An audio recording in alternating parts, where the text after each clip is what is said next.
Well, welcome into another Torch News Roundup. We have Torch News Roundup number 295. There it is.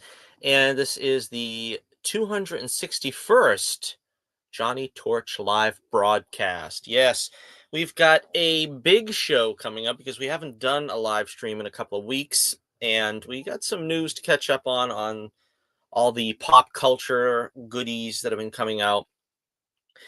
They're ramping up to do the new Avengers movie, and so it is, because for a while there really wasn't anything to get excited about. I mean, what was it, Phase 4? It was all the dead enders, all the also rans, all the sidekicks who were promoted to, a roster status, even though they really didn't deserve it. A lot of D-listers that got promotions. And there was nothing really that exciting to cover. And I know for the longest time, I just struggled with doing any of these news roundups. I didn't really know there was anything worth talking about. Am I excited about Shang-Chi 2? Well, not really, or the prospect of, Black Panther 3. Well, no, not really. Um, it's possible that they could recast T'Challa by then or something, and maybe it'll be more interesting. I don't know, but the only rumor out there about that right now is that Denzel Washington at least has been approached to be in the movie, and they kind of think they can get him, I guess, and that'll, improve the Black Panther stock 100-fold. But, well, excuse me. First, let me say thank you for joining the show. And it's a lovely Sunday afternoon here in the springtime. I don't know how many live broadcasts I can do. That's kind of the roundabout way I was saying this. There's really not a lot to talk about. And I'm glad to be able to share a live broadcast every once in a while. And with Easter coming up, it probably is going to be a little more rare for me to have one in the next couple of weeks. So let's enjoy it while it may. And we've got like I said, some interesting things to talk about with the Avengers. Of course, this summer we're going to have some pretty good reviews coming out. I'm sure we've got Superman, Fantastic Four, Thunderbolts. I already did a review on Captain America 2 Brave New World, which I didn't think was that bad. I think a lot of people sort of just didn't want to see a Anthony Mackie Captain America, which is fair. That's entirely fair. I would rather have seen Chris Evans in the role myself. But I really don't understand why they couldn't have put the Hulk in that film, other than it would probably overshadow uh, Sam Wilson Captain America, because it was essentially a Hulk sequel, and they really just didn't have the Hulk in it. And it makes me wonder why they couldn't put the Hulk in that, but they could put the Hulk in Ragnarok, and that was okay, I guess, legal wise. And yet, when it came time to do something here like this with, you know, a movie that you would expect the Hulk to fit in, maybe it was just that it was too much Hulk characters. I don't know. All right, because we have so much to do, we won't take too much time here to do it, but let's go, of course, to our first order of business, which is we're going to promote. Oh, I don't have the cover for some reason here. Where is it? We've got our new. Let's see. I must be out of practice with this every single time. Every single time I go to do this, I forget how to do it. And I've only been doing this for like 5 years. All right. All right. So we've got some new images of Bullets Bourbon number 13, Against All Odds. And I'm not sure which of these were put up on our live show recently, but I think the last three I'll at least put up just to give you guys an idea. These, of course, are work in progress. They've probably been altered a little bit since I was done the last time I was done tweaking them. But here we have Bullets Bourbon confronting General Diesel, our new main nemesis, our new arch bad guy. And I was talking on Twitter when I revealed these about some of the behind the scenes about General Diesel and how he came to be. I think I'll save that for when we do the actual release party, as I like to call them, and I talk about the whole episode or the whole issue. And I'm really excited once the art is all colored and everything. I'll be able to do another ad, like some of the ads we've done in the past, um, for the books. As a matter of fact, let's take a look at the most recent ad we had for promoting General Diesel, who was going to be our new villain. Let's see.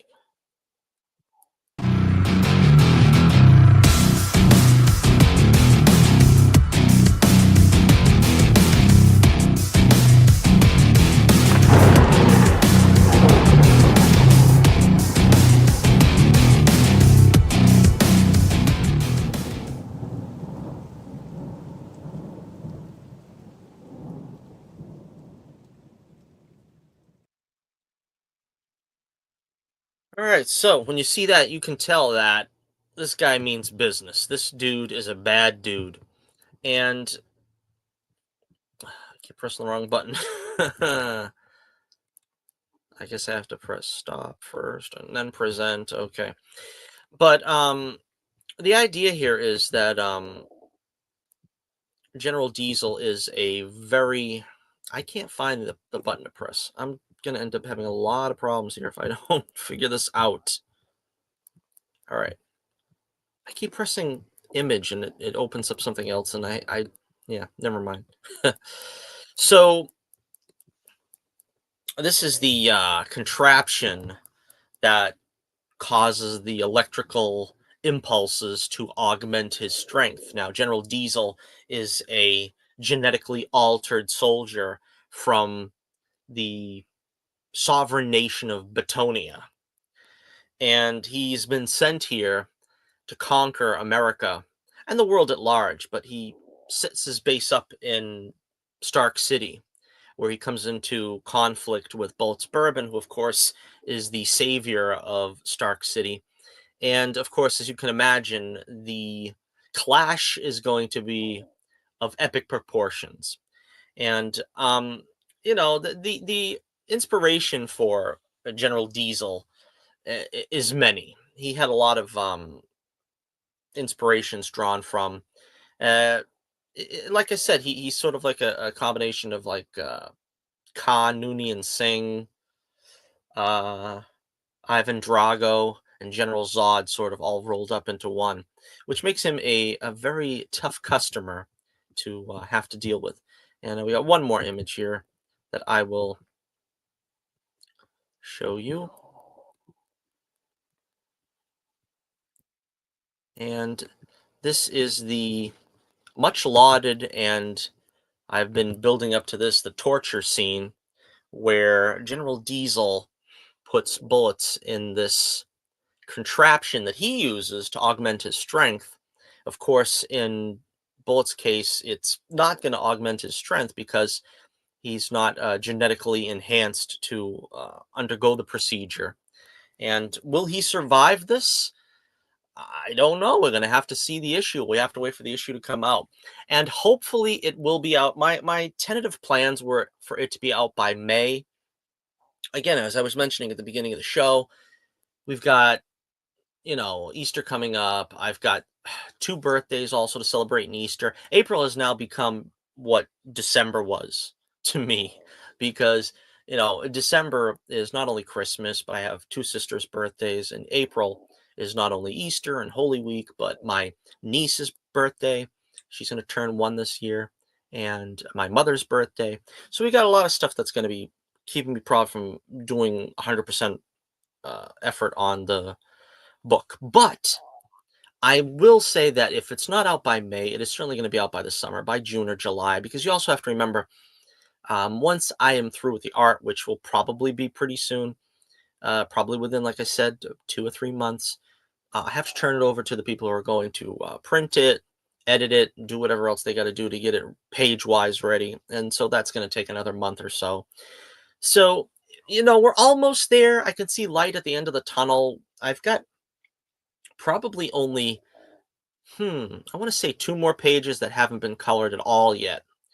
And then there's other pages I have to tweak, that I have to Some of them I have to go back and just like, I didn't do a wall on this panel. I just left it blank and I have to color it in. Or maybe I remember, for instance, the car. I have to look up my old files to find out what color the interiors are of the car that Joe and Chubby drive. So, I mean, it's like there are a lot of things that I'm saving to the end because it just means I have to look through more files to try to match the colors and so forth. So, it is what it is. Also, I have to do some special effects tinkering with it because there's going to be some rainy scenes. I think I already posted a couple of those on one of my live streams. So that's got to be done to a number of issues and a number of pages to put the rain effects in. So again, we do have some time to go here before this is ready, but I really enjoyed doing this. The electrical impulses going through and over bullets. This is really exciting stuff. And, doing this sort of glowing effect is something I always like to do. It's really exciting. It looks like neon. It looks kind of like it's glowing. So make sure you check this out when it's done. Keep an eye on my YouTube page. Keep an eye on my Twitter page. Make sure you check out the link in the description below, and you'll find both my Twitter page and my website. And also at the website, I also want to point this out. Now, I have the Bullets Bourbon store on my website, and I've had it there for quite some time. And my it's really the old link to my Zazzle store that it was it was old like 5 years ago, 6 years ago, whatever. I must have created it like 7 years ago, maybe even further back than that. I think I created it right after my fourth issue, and all the artwork is like outdated. It's like it's been cleaned up and remastered since then, and I kind of feel like nobody was really interested in it anyway, but I'm really making a push to get some Bullets Bourbon products out there now. I'm revamping the whole thing. I've linked, and I had a problem with the Zazzle account. It's basically, I've got two Zazzle accounts now, one the old one and one the new one, and I was going to link the new one.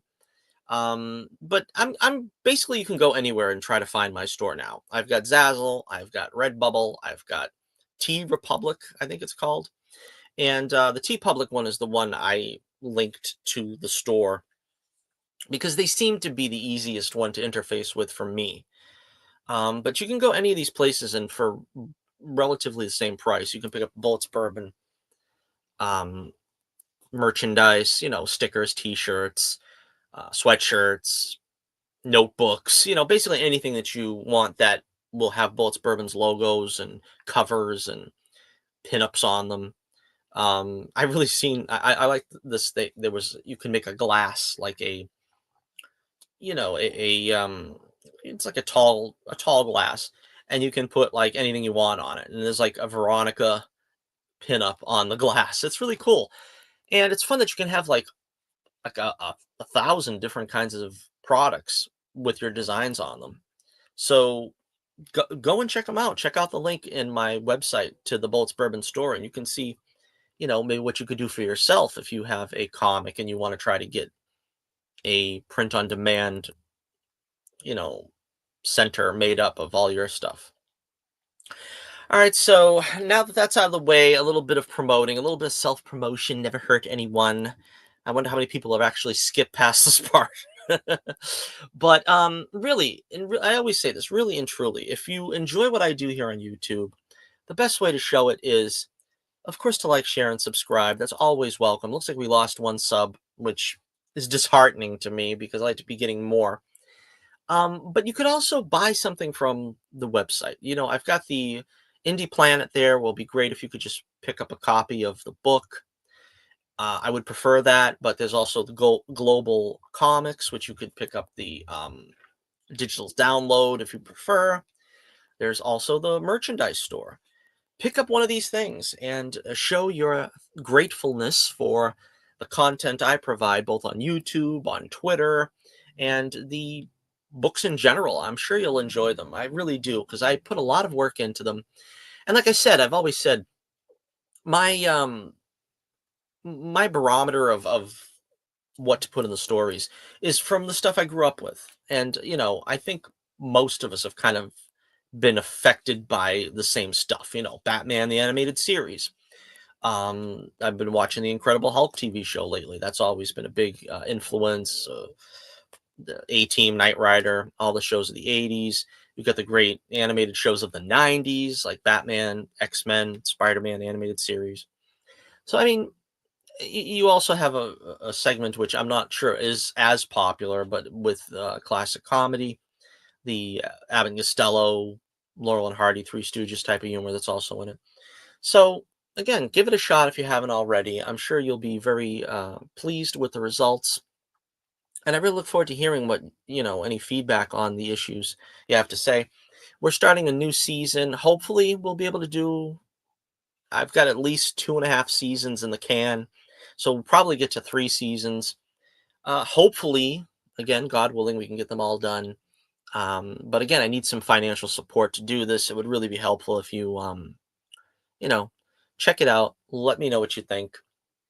And also, we have to remember that it takes a long time to do a book for me anyway, because I do it all by myself. So if I actually could get a lot of, you know, um, sales and so forth, I'd be able to hire more people probably that would make the books come out a lot faster. Because as I said, I've already got the slate for season 2 and beyond pretty much sewed up for like another season and a half. And it's something that I want to come out more often than one book a year. And currently, that's about all I can do. Because again, I'm trying to get the highest level of quality possible to make these books as good as they possibly can be. And of course, that means spending a lot more time on each issue. This one, it looks like it's going to take over a year before this one comes out since the last one. I think the next 2 issues are going to be shorter. They're only going to be about a dozen pages or so, which is kind of par for the course with me. The first one, or sometimes the second one, is like a 23, 24 page or whatever. And then, I have to maybe put in a pinup or something to get it to the standard number of pages. But then when we do the next issue or the issue before that, it's not as long. They'll be like 12, 16 pages. And it always averages up to like a 50 something page story broken up into 3 chapters. And that's why I always say, that's the way to do it, is to break your story up into chapters. I know I've gone on this a long time, but it's it's really helpful to do it that way. As long as you write it first. You write it first and then you break it down into chapters. If you're trying to do part 1 and you don't know what part 2 and part 3 is yet, don't even bother, because you're really not going to get anywhere that way. You'll be stuck for an ending, which is, I think, kind of what's happened with EVS. But I won't get into that right here. All right, so check out the Adventures of Bullets, Bourbon, Private Eye, and the link in the description below, and we will move on now to our next stories. Let's start with this movie is supposed to be coming out this year, and they finally leaked like an image or two of it. This is the new Red Sonja movie, a Red Sonja remake. Brigitte Nielsen, of course, did one version in the 80s. I haven't seen that in a long time. I remember it being okay uh, as a kid. I just vaguely remember it. I think uh, Arnold Schwarzenegger was in it playing like Conan and everything but name. But yeah, I should go back and check that one out. But there's a new one coming out apparently this year. We have no trailer for it. We've had limited images rolling out of it. I keep thinking it's going to be pushed back and it'll come out some other time, but apparently it's still going to come out. And this is the one of the first images. I don't know what this is here on her head. I really hope that's not something that they're going to go with for this whole movie. Is that the look she's supposed to have? It looks like I don't know. She's wearing camo or something. I don't know. This is a behind the scenes image. We'll skip to a better image. This one is behind the scenes as well, but it doesn't have that weird sort of like the Arrow, that weird makeup smear on his face, and they don't have that here. So I guess that's not going to be uh, a permanent part of her makeup here. All right. So again, the pros and the cons, as I said on the computer on Twitter, the pros are she's still white, she's still a redhead, and I don't really know the actress, but she's reasonably attractive, which helps. Um, the cons are this still isn't exactly the Red Sonja costume that I think most of us were envisioning. Um, let me take you to the actual comic, at least the most famous incarnation of this costume, which was done, I guess, in the early 70s. No, no, I think it had to have been by the mid 70s at least, right? And this is the classic Red Sonja costume with the chainmail bikini and the various little pieces of armor or whatever, but and the gloves and the boots or whatever. But of course, this is a far cry from what they're going to do in the movies, and I understand that. I mean, I don't think it can be or necessarily should be too skimpy, but I mean, because you understand when you're doing a comic, the laws of physics don't apply. You can just have her running around doing everything that you want, and nothing is gonna fall out of place and you know uh, become a wardrobe malfunction. In real life, it's going to be a little different, so they have to like plan accordingly for that. So I understand that in a way. But, I kind of figured the chess piece there was kinda gonna look like that. They kinda had to do that. I think this looks ridiculous, this weird leather belt here. If they got rid of that, it would probably look better. But the biggest disappointment for me is, like, we're going back to the thick, heavy skirt again. This reminds me of Wonder Woman, where it's like, heaven forbid we might see, like, her bare thigh, and we've gotta have this big, thick, uh piece of canvas or whatever the heck this is here. I mean, this here is fine if they were going to make it like this and then maybe, fill it out a little bit more so that it wasn't quite so, skimpy, I guess. But this is the same thing they do with Wonder Woman. Like, I don't understand. We don't need this huge battle skirt. I don't think anybody's going to try to whack her from behind with a sword. You know what I mean? It looks so clunky and unappealing that they probably, if they got rid of like three-quarters of this material, it would be so much better. The rest of it, again, I guess looks fine. We get sort of the shoulder armor, the chainmail, the gauntlets, the sort of Wonder Woman size gauntlets they try to use now for Wonder Woman. I have a feeling this costume was just designed sort of to try to ape the Wonder Woman costume. The only difference being, no girdle. They're going to give her the bare midriff so they could probably get away from a lot of fanboy complaints that she's, completely covered up. But again, I say this as someone who just wants, I'm a purist. I want this to look like the comic as much as possible. I remember like a lot of people say like Elektra's costume as it was originally designed is probably never going to see the light of day. They're never going to give her the actual costume, which is like, you know, pretty unpractical if you're going to wear that into battle. Even if you're the most stealthy ninja of all, you're probably not going to wear that. And it still disappoints me though that they never really tried to get too close to that. It's like I think the Elektra movie maybe did the closest they could, where they still gave her like red leather pants and tried to give her the bare midriff again and this and that. But again, you got to try to do something that's at least. I mean, if you want to make it functional, that's fine. I'm always kind of like on the fence about that. Like for instance, the original Batman movie with Michael Keaton, he couldn't turn his head.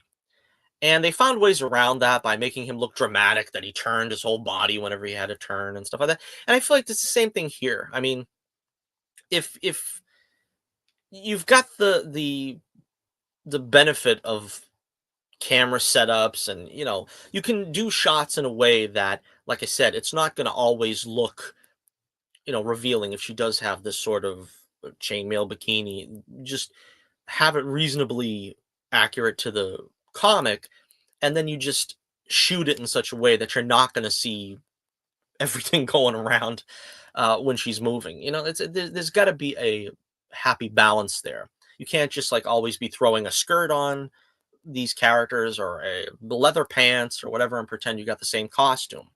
You're not being accurate. You know what I mean? You're not doing right by the original design, which disappoints many. So again, I mean, I would give this like maybe a B minus for a costume. It's kind of what I thought they were going to go with. I mean, it's not really there. It could have been much worse. And I'm not really even a huge fan of Red Sonja. I mean, I've read a bunch of her comics over the years. Mostly the more recent ones. I think there was Gail Simone did a run where she was in like modern day New York or something. And I really wasn't that thrilled with that run. But there were a couple of other comics because I'm not really into that like uh Conan and the sort of those barbarian comics such as Cull and Conan and Red Sonja. But Red Sonja, of course, has the benefit usually of having some, pretty nice artwork. And so I guess I've read more of her than anyone else. All right, so let me know what you think in the comments below. Are you excited about the Red Sonja movie? Do you like this costume, the way I guess the modern sensibilities have crept in for the Red Sonja costume? Or do you think they could have done a lot better? Let me know in the comments below. All right, we've got some more stuff to talk about here. We have, let's see, we'll talk about this one. How about this? Finn Jones. Finn Jones. Finn Jones wants to come back as Iron Fist. And this, of course, makes a lot of sense because they brought over Daredevil and, Charlie Cox, Vincent D'Onofrio. It's been a slow rollout of those characters over the last several years. I don't know, 3 or 4 years. And they brought them over from the Netflix shows. Then they started doing the Daredevil Born Again series. Didn't it didn't really hit what the Netflix stuff did. They were kind of going in a different direction, so they scrapped what they were doing. And to the credit of Disney, they listened to not only the fans that were saying, from what leaked out, apparently Karen and Foggy wasn't going to be in it. John Barenthal didn't like what they gave for him to do as Frank Castle, so he bowed out. And Charlie Cox and Vincent D'Onofrio, I think, added their 2 cents in how they could make this more palatable, Daredevil Born Again, and in bringing it back to Disney. So, to their credit, again, Disney, they made some alterations. They didn't change a whole heck of a lot. If you look at the way that the series is rolled out, if you've seen it, I'm not going to spoil it right now, but we are going to do a Daredevil Born Again review, so that's coming up probably in a few weeks when that's over. I think they've got 3 more weeks to go, 4. I'm not sure, but we will talk about that. And so then talk began over, well, what about the rest of the Netflix shows?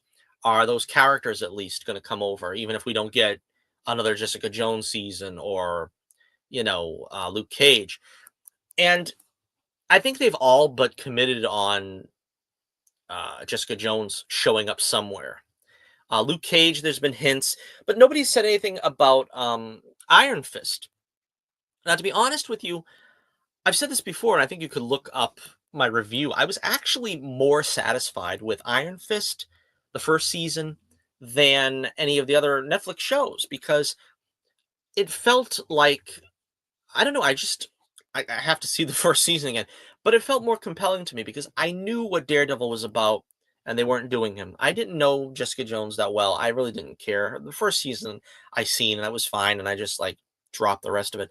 Then you had Luke Cage, which I watched, and that was fine. But with Iron Fist, I saw the potential, and I thought Finn Jones was really good, and I felt like all they needed to do was give him a decent costume and some, you know, accurate storylines there to try to portray what he's doing instead of like what they were doing with Daredevil, which was we're being so uptight about, costumes, and we really can't show too much of the superpowered aspects of these characters, so we're going to keep it ground level and dirty and gritty and this and that.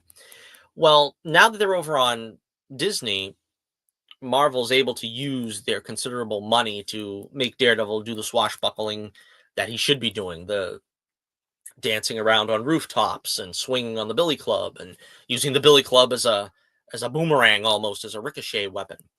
And like now, Finn Jones wants that for his character, and I say they should give it to him. Let's see what Disney can do with the Iron Fist character. I've always said what I think they should do at this point would be to take Luke Cage and Iron Fist and make the Heroes for Hire series. Now, they both got 2 seasons, Luke Cage and Iron Fist. I really don't remember where they left them off.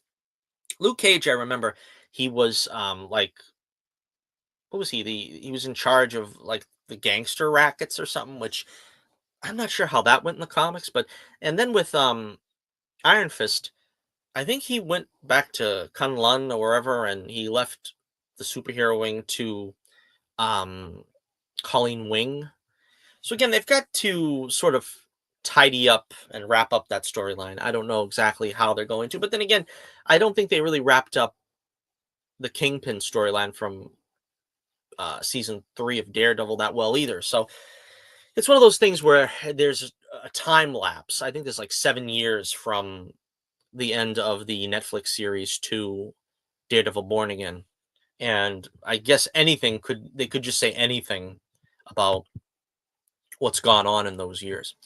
All right, so this is the he was Finn Jones. He was at a convention of some kind, and he had these words to say about wanting to come back as Iron Fist. Quote, I'm very aware of the critiques of the character and my role in it. My response to that is, give me a bleeping chance, man. I'm here and I'm ready and I want to prove people wrong. So again, I don't really feel like there's that much hatred toward this guy anymore. I think people were disappointed in the first season, which to be honest with you, I thought that was a very good season. But once they gave him like more to do in, I think the Defenders show, I think he cameoed in Luke Cage. His stock improved, let's put it that way, and I don't think there really is that much of a problem with him going forward if they're going to use the character to just use him, Finn Jones, and to just carry on where they left off. I think it's a good move, but like I said, they've got to give him, some quality costuming. They've got to give him some quality storylines, and I'd love to see them all come back. Misty Knight, Colleen Wing. We had a pretty good low level, street level Marvel niche right there. And we're not really focusing on them right now. So hopefully they can come in. Hopefully they can use Moon Knight again. I like to see him come back. I enjoyed that season, that one season. I think it kind of lost its way near the end, I think, but it was pretty fun to see. And if we could get these guys sort of interacting with each other, it would be fun. Now, I don't know how they're going to do that. Like I said, maybe a Heroes for Hire show would probably be the best way to do it. I know Daredevil Born Again they're already shooting season 2 because originally Born Again was supposed to be like 22 episodes. They were going to try to do, I think this was for the first time, Marvel was going to try to do like a full season the way the CW does it and everybody else does it, where there's, like a 22 season purchase and you just get one every week instead of sort of the streaming mode that Netflix brought about, which is like 13 episodes dropped at once. So now Daredevil's coming back next season to finish that story. And, they're probably going to take it from there, what they're going to do from there if there's a third season and a fourth and so on. I think they probably will. I really would, though, like to see Daredevil interact with, I know he cameoed in Far From Home, or No Way Home, excuse me. I know that he's also been in Echo and She-Hulk, but I want to see him sort of get in on the Avengers, which we'll be talking about in just a minute. But they really should get him as Daredevil in a crossover with some screen heroes, which I guess, you could always just do the Daredevil movie, but then again, they do the Daredevil movie, they're going to make it rated R and this and that. So, but, and I would admit to you that I mean, I was not a huge fan of Netflix Daredevil, as I said, but I am really enjoying this Daredevil Born Again. So if you haven't seen it and you're kind of on the fence, well, it's not perfect. But then again, I never thought the Netflix show was perfect. I thought the Netflix show was very slow and talky and not with a lot of spectacle. I mean, they always had like it was like every 3 episodes there was a fight scene that was like in one shot and that was really fun and that was great.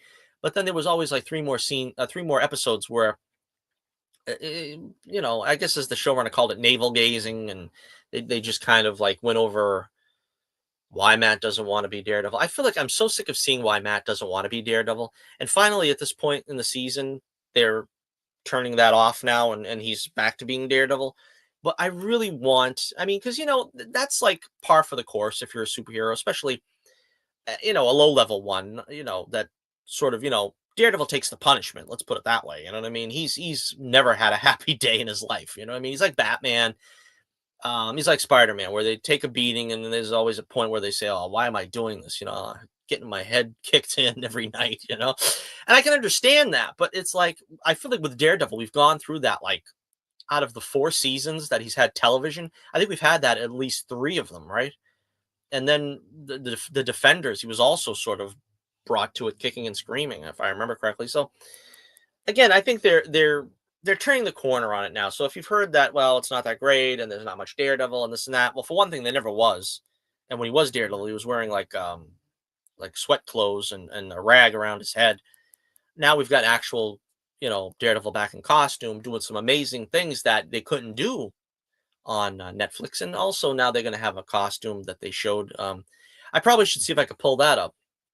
The new costume. It's going to be black, but they're finally putting the double D's on the chest.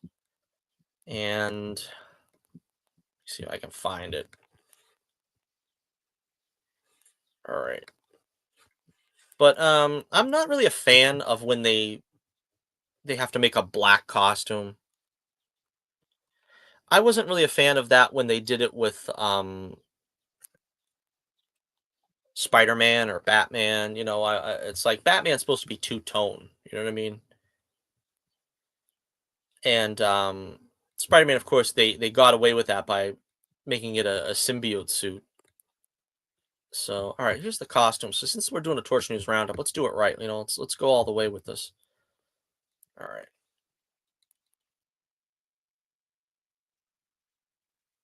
All right, let's see. All right, sorry for the delay, but I had to pull this one straight off the internet. That's the new costume they're going to be using for season 2. And it looks great. I mean, it looks great. I said on the computer, and I don't know how people took it that I said this, but I mean, I hate when they have to have a stupid reason for there being the logo on his chest. It's like, well, why is he putting DD on his chest? Because this was a grim and gritty show, and now you've got to explain it to the people. It's like it should have always been there. I mean, they had Gladiator, I think, make his costume, which Gladiator was supposed to be a bad guy. I don't know what they ever did with that. I don't remember really because it's been so long since I've seen that. But they made the Gladiator make his costume, and they gave him the trope of he looks like the devil and he's red with the horns and this and that, just like the comics. But they didn't put the DD on his chest, and it makes you wonder what are they waiting for? Now, I don't think it was a rights issue. I think Marvel still has claim here, but it's the same thing as like Venom, where he never got the spider on his chest, and the idea, I guess, was sort of, well, if he never met Spider-Man, why does he get the spider on his chest? Well, it's like you don't really need to explain these things; just have the designer design it. And I know in She-Hulk they had this guy designing costumes, whatever. They're going to blame him now for putting the DD on. I don't know. But they have him in one of the episodes looking at all the masks, and they're all different colors. He's got the gold and the red and the black. And I don't know why he's going with the black, but I mean, like I said, I don't like when they change their suits and have different looks to them and different colors to them and this and that. That worked with Batman to an extent, I guess. But I don't know. The only one it really works for with me is Iron Man, because Iron Man, you kind of expect Tony Stark to update his stuff. I always want it to be the same colors. I always want it to be red and gold. But um, he's got different suits for different occasions, and if one looks a little different than the other, I mean that's fine. But when you're talking about street level guys like Batman, Daredevil, or whatever, they I don't think they sort of have like a closet full of different kinds of costumes. I don't know. Well, maybe Batman. Like I said, I can kind of excuse it because he's a billionaire and he can make as many costumes of whatever type he wants. But it is what it is. All right, so let's move on now. Let me know what you think in the comments below. Do you want to see Finn Jones return? That's how we started this conversation. Do you want to see Finn Jones return as Iron Fist? Or overall, what do you think of the Born Again series on Disney? We're going to be talking about that once the whole season comes out. But let me know what you think in the comments below. We got one more storyline here before we get to the main topic at hand. This is a rumor, mind you. Now, I don't talk rumors that much, but since this one kind of feels like I kind of feel there's some substance to this, but some YouTuber, I know it was maybe it was a Twitter user. I'm not sure. I don't have that.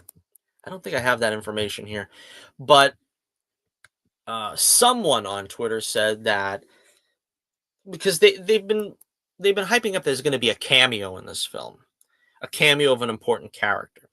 And what I said was I think it's going to be Jor-El because they're always going to have like an AI Jor-El talking to Clark ever since before AI was even a thing. It was just like a fanciful idea that Mankiewicz and Donner put in the original Superman movie so that someone could explain to him his background, his powers, and everything without it being some kind of, well, he looked up the archives of Krypton somewhere or whatever. So that's a good thing. I think this is a good thing. You're going to put Jor-El in the film. That's fine. The rumor being that it's going to be um, this actor, which I can't remember his name. Why does that always happen to me? Let me see. What was his name? All right.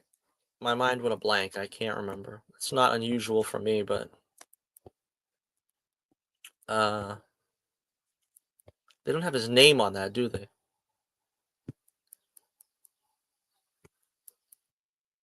Amazing. I have to look this up. All right, Bradley Cooper. Yeah, that's right. Bradley Cooper. All right. Now, a lot of people was saying before this that, well, maybe the cameo is going to be Batman. Maybe the cameo is going to be, well, I think we already know Supergirl's in it. But Batman ain't going to be the cameo. I don't see Batman being the cameo because Batman is too big of a story. If they put Batman in this movie, everybody's going to be talking about Batman by the end of the movie. Nobody's going to be talking about anything else. Now, if you're talking about a cameo such as, I don't think they've even cast Batman, but let's say they have a picture of the Daily Planet, the cover story being Bruce Wayne signs, tech merge with, Luther Core or something. I don't know. If they do something like that, that's the most you're going to get out of a Batman Bruce Wayne cameo. You're not going to get Batman showing up. You're not going to get Bruce Wayne showing up. I don't think you'd even get someone the stature of Wonder Woman showing up. You're not going to get that stuff because that's something that will dominate the talk of the movie. And we're trying to get this DCU off the ground. We're trying to get Superman back as the focal point of the DC universe. We have to start with him. Now you can say, oh well, they got Metamorpho, and they got no normie knows who Metamorpho is. No normie knows who uh what's his name? The Guy Gardner Green Lantern is. There may be a few people who've heard of Hawkgirl. Nobody really knows who those characters are. So they are not going to, no matter how, and Mr. Terrific, nobody knows Mr. Terrific outside of like maybe 5 people who watched Arrow and remember the character. This is not going to ruin as much as many people want to act like this is Justice League and this is it. No, no, no.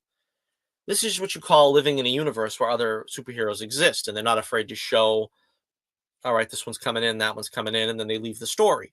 I think Metamorpho of all of them are going to have the most sort of consequence in the story,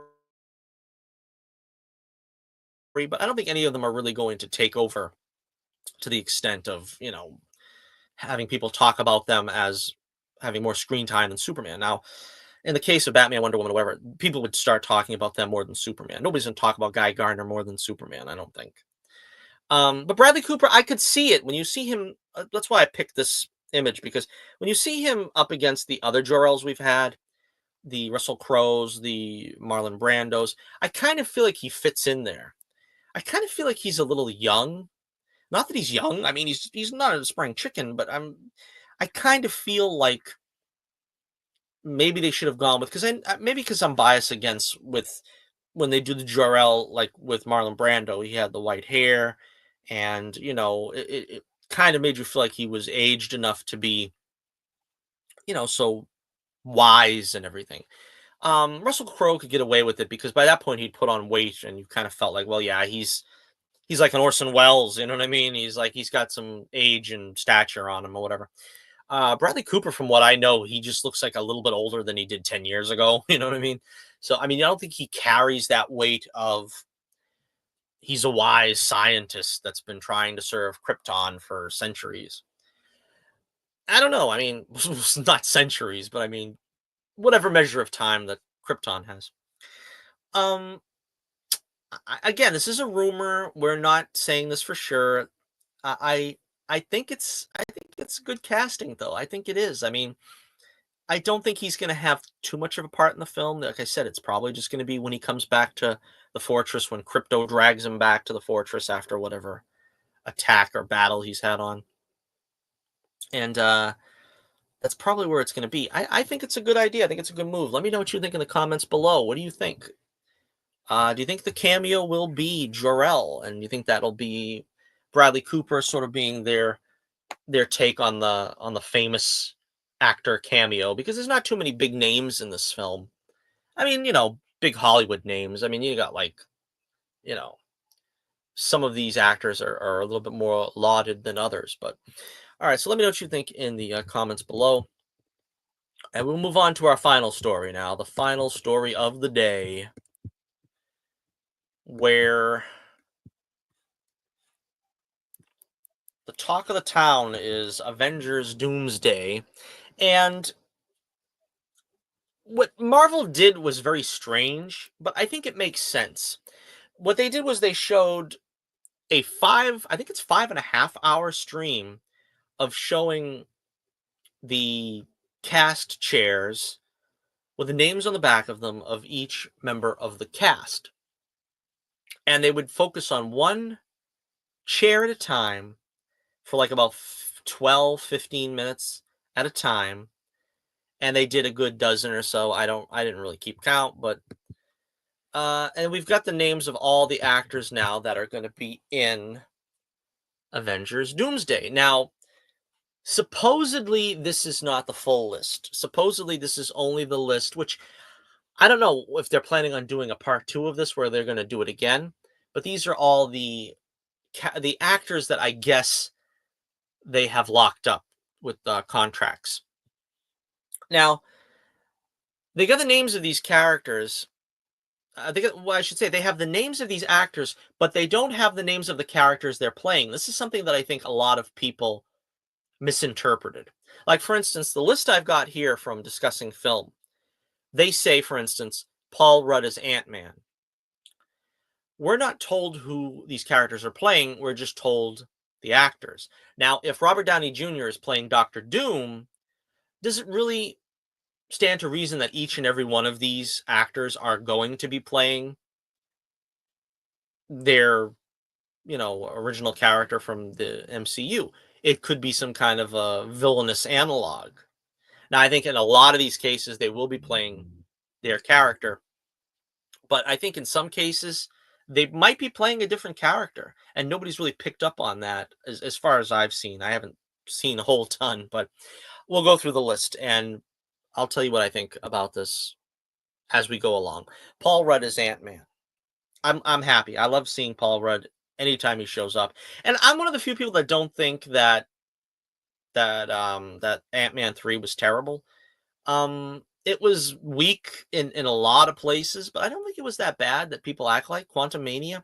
And if that's the only way, like, we wrap up the Kang universe, if we just ignore the the post credit, That was fine to me. I don't know. Simu Liu as Shang-Chi. He's been waiting to come back. They've been saying they're going to do a Shang-Chi too. I don't know if this is true or not. Tom Hiddleston is Loki. Um, Now I don't know. I think I'm trying to scan the list. I think yeah, Chris Hemsworth is also there. They don't put their names together, but Chris Hemsworth as Thor and Tom Hiddleston as Loki. Now the reason why I want to pause here and talk about this is another thing I think people are not really focusing on, which is a lot of people are saying, "Oh, we're finally going to get Thor and Loki together again. They're going to be reunited." And the last time they saw each other was when Thor, well, Thanos killed Loki, and of course you had the Loki TV show where Loki actually went through the time bureau and all the shenanigans, and then he's, because of the end game, had his past self or whatever, and he went through the character growth again, and now he's like holding together time itself. Now, do we know for a fact that this is going to be them together? I mean, he could still be holding the time branches together and never leave the tree, and maybe Thor never ends up meeting him. Now, that would be very disappointing to me. So hopefully that's not the case, but that could always happen. So, well, I feel like maybe let's not get our hopes up too soon. Lewis Pullman is Sentry. He is going to be in the Thunderbolts movie. I don't know what they're going to do with him.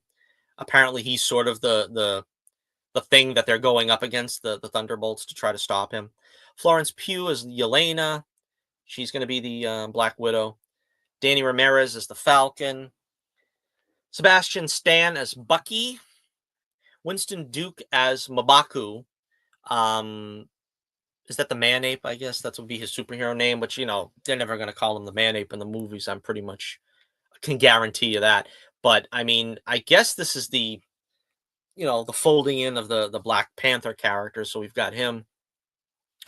Um, well, let's skip over that. We'll do like the stunt casting in a minute. Let's do this. Just do the people that we know from these other movies that are coming out. Like for instance, Wyatt Russell is U.S. Agent. He's going to be in the film. Basically, all the Thunderbolts, I think, except Taskmaster, which tells me one of two things: either Taskmaster dies early in the film, which I think a lot of people are speculating, or what probably will happen is she's going to be a turncoat and she's going to be a villain, and she'll probably get killed off, but she'll still have been in the movie more than they're showing. I think that's if I were to hazard a guess, I think that's what's going to happen. I don't think they brought her back just to kill her off as some kind of a grunt in the beginning of the show, like Suicide Squad type thing. They might fake her death and then she comes back later or something. But I'm saying that's just my speculation, mind you. I don't know that for sure. Vanessa Kirby as Sue Storm, our new Sue Storm. Letitia Wright is Black Panther. She's still Black Panther as far as I know. Tanoke Hirata Mejia. I don't know if I pronounced that right, and I probably didn't. As Namor, or as they say, Namor. Namor. Yeah, I hated this character. Well, I mean, if they could write him well, maybe I would feel differently. But I don't know. I just didn't like the way that came off at all. That weird. They try to make him Aztec. I don't know. Let's not get into that. Pedro Pascal is Reed Richards, of course. Joseph Quinn is Johnny Storm. Eben Moss Backrack as the Thing. So we got the full Fantastic Four there. David Harbour is the Red Guardian. Anthony Mackie is Captain America. Well, as we know, the Falcon America, or whichever way you want to call him. Now, here's the stunt casting. This is what's really exciting. Now, they're bringing back Ian McKellen as Magneto, Kelsey Grammer as the Beast, which we had that kind of inclination that they were going to do that at the end of Marvel. So, I mean, that's not a big surprise, but James Marsden as Cyclops. I'm a big fan of that because I really want to see what he can do in the actual costume doing Cyclops stuff that he should have been doing all along. Channing Tatum as Gambit. I haven't seen Deadpool and Wolverine. Actually, to be honest, I watched like the first half hour. I think I might have mentioned this before, and I didn't get a chance to get back to it. And then I canceled Disney Plus, and then I got it back to watch Daredevil. So I will try to watch the rest of that. But I mean, I don't know. I don't know really about how his gambit comes off. I really don't know. So I mean, I couldn't tell you if that's a good thing or a bad thing. Patrick Stewart as Professor X, Rebecca Romaine as Mystique. They're bringing back Mystique. This is interesting, and these are all the old schoolers too. I mean, we're not getting like uh what's her name, Jennifer Lawrence. You know, I mean, they're not going to that side of the aisle. They're going back to the classic cast, which is good. Alan Cumming as Nightcrawler. Now, this was the one that really set me back on my heels. Alan Cumming hasn't really been a fan of playing that character, and now he's back playing that character. And he was like unceremoniously written out in all the other films. I mean, they never did anything with him in X-Men 3. And people were like, well, what did he do? Go back to the circus? I don't know. I mean, he was in, I think, some of the original scripts, but he didn't make it to the end. And then, of course, you had the Days of Future Past, where they were reuniting all the original cast and, the fixing the timeline and whatever, because nobody really liked what happened with X-Men 3, and he wasn't there. So now we've got a chance to have him folded back in. Are they going to do right by him? I hope so. And what I mean by that is there's a lot of speculation about this too. So let's get this out of the way. Is this going to be full-fledged character roles, or is this going to be sort of like the Flash? The Flash movie, the one with Michael Keaton that just came out not too long ago, and that other chowderhead, Ezra Miller. And what they did was they basically just peeked in on different multiverses where, you've seen Christopher Reeve and Helen Slater, their Superman and Supergirl were looking in on what was going on. And, the Adam West Batman was there in a universe, and the George Reeves Superman universe. We could be doing something like that, where quite honestly, they could be just like, a glamorized cameo. I don't think that's the case, though, because they gave them this big buildup, of having the director chairs, whatever you want to call them, and they're promoting this sort of as they've got a role in the film. It's not just going to be, I have a feeling they are going to do something substantial. Now, again, I'm not going to say anything for screen time. I'm not going to say each of them are going to get or are going to be in the film for like an hour's worth of performance. But I think they will have something to do other than just look up, look right, and then go off screen. You know what I mean? This is going to be something substantial. All right, now, before we get into the rest of it, because I get some more speculation, but these are the primary characters that did not get revealed, the primary names, the primary actors that did not get named in this thing. Well, of course, also, I don't think I said it, but the last one, of course, as you see right there, is Robert Downey Jr. as Dr. Doom. Now, we didn't get Chris Evans. We didn't get Scarlett Johansson. Everybody was figuring maybe those two names would be near the end or at the end, because we already knew it was going to be Robert Downey Jr. That wasn't really a surprise to end on. And we didn't get all three Spider-Men. We didn't get Andrew Garfield. We didn't get Tobey Maguire. We didn't get Tom Holland. Speculation has been that Tom Holland is going to be filming something else, and I think he's filming Spider-Man 4, and they're saying Spider-Man 4 is taking place at the same time as, Doomsday, so that he's not going to be involved. They could say anything. Nobody knows really the truth about it, but that's possible. Benedict Cumberbatch was not mentioned, and I think he already even admitted to being in this. But the thing is see, people are forgetting there is Secret Wars coming out too. Now, you might get confused. Not all these same characters who are in Doomsday necessarily are going to be in Secret War. Elizabeth Olsen was not mentioned. Brie Larson, of course, that's Captain Marvel, and Scarlet Witch. Of course, Scarlet Witch was killed. I don't think she's going to stay dead. We'll probably find out more about that in the Vision TV show that's going to be coming out pretty soon, which he's not mentioned in this either. Paul, what's his name? Paul Bethany. Mark Ruffalo The Hulk again not showing up. Tatiana Maslany, She-Hulk, not showing up here. Ryan Reynolds, Iman Vellani, that's Ms. Marvel. Teyona Paris, I don't remember that name, but is that Photon or whatever they called her in the Marvels? Jeremy Renner. I keep hearing that they're going to do a Hawkeye 2, I think, but he's not around. Samuel L. Jackson, that surprised me. I thought they were going to put his name in there at some point. And Evangeline Lilly, which doesn't surprise me because she was kind of hinting around that her days as the Wasp were over after Quantumania. And they kind of, I think, she got on their bad side during COVID because of the whole thing. And she was like, oh, I know, I'm just going to exercise and stay healthy. And, you couldn't say that on, you know, social media or whatever before them coming down on you like a ton of bricks.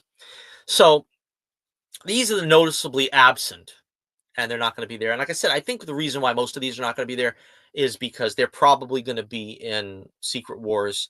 And they don't have enough room for everybody for one thing, but they probably can't afford everybody. It's crazy. The other thing I'm thinking of here before we wrap up is my speculation is some people have said, and I'm not really the one bringing this one up, but this sounds to me like it's going to be Avengers versus the X-Men. We have all the original X-Men, except we're missing a few. We don't have Storm and Jean Grey and Hugh Jackman as Wolverine. But in a way, it kind of makes it easier for these guys to show what they can do. I mean, if you got Wolverine there again, you're not going to spend time with James Marsden Cyclops, which is what we've been saying we wanted. We'll get a chance to see Channing Tatum strut his stuff as Gambit maybe better than he had before. Give Nightcrawler a chance to do something. Some of these other characters I'm not sure, like Mystique. Whose side is she going to be on? I guess she's going to be good in this. I don't know. Professor X and Ian McKellen's Magneto is. I made a joke on Twitter that Patrick Stewart's Professor X, it should be called now Professor X Die Another Day because he's been brought back to be killed off so many times. Now that's not really fair because I think the Logan movie is really an Elseworlds thing, to be totally honest with you. And that was a multiverse thing where he died there. So the only time he really died was the X3, which they worked almost immediately to undo, which was good. I mean, by the end of that movie, they gave you the out. But you kind of feel like I want to see those guys again, but they're really getting up there now. I think the last time we seen them together, kind of like, do we really want to ruin that? I mean, I'm not usually the kind of guy that says that, but it's like, I don't know. I mean, are we going to keep bringing them back together and until they can't really like function anymore? I don't know. Because the way they went out in Days of Future Past was great with them, Magneto trying to protect the X-Men there with the whole procedure going on with Logan, and it just was like something monumental. Now, I don't know. I mean, I guess we'll have to wait and see. But I don't know. Let me know what you think in the comments below. Are you excited about this? Do you think this is going to be a good cohesive story? What do you think is going to be the situation with Robert Downey Jr.'s Doom? Well, that's another thing we got to touch on because they did. I think the Russo brothers released some kind of statement about that a little while back, where they said, "Well, Tony Stark is going to be directly correlating to the Robert Downey Jr. Doom, so they're sort of connected in a way." And the idea is like, did Tony come back to life and become Doom in another reality? And this is really Tony? Or is this sort of his multiverse doppelganger, which we kind of were thinking? But then again, he was, I don't know, sort of created out of Tony's death. I mean, it's really strange the way they put it, that it somehow has something to do with Tony Stark, which again, in a way, I guess is good because he's, still the focal point of the MCU. That's the whole point of bringing him back, Robert Downey Jr.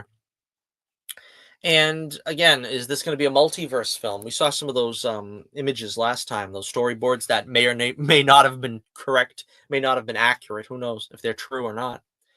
But there's a lot of speculation that maybe the Fantastic Four that exists in the MCU is actually from another multiverse, and they're going to come along. I really don't like that idea. I wish they were just the MCU from this reality and not have to start cherry picking from different realities. Oh, we're going to bring the Fantastic Four in from there. We're going to bring the X-Men in from there. I don't know about that. That doesn't really jazz me. All right, so thank you for checking in with us. Let me know what you think in the comments below. We're going to wrap it up once again now for another week's adventure. And thank you for joining us, and we'll try to get back here as often as possible. If there's more news, and I'm sure there will be some things coming out because, we've got the Superman movie coming out, Fantastic Four movie coming out. I'm sure the hype train is going to be gearing up on those two. Other things are coming out too, like we've seen Red Sonja, and last time we did a little bit on the Masters of the Universe movie. I'm really excited about. I think a Voltron movie is still in the works, which is something that I'm tentatively looking forward to. And of course, we've got a lot of reviews coming up too, because we got a lot of stuff coming out this year. The aforementioned Superman, Fantastic Four, Thunderbolts. I got to do a review on Daredevil Born Again, of course. And just a lot of stuff going to be happening, and hopefully you'll be here to share it all with me. And again, as usual, I'll admonish you to check out the links in the description below. You can check out my Twitter page. You can check out my website. Check out the Adventures of Bullets Bourbon Private Eye.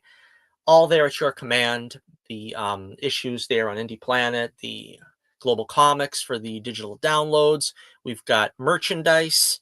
We've got merch galore. And I'm even thinking of maybe doing some stuff that's like not Bullets Bourbon related in the merch.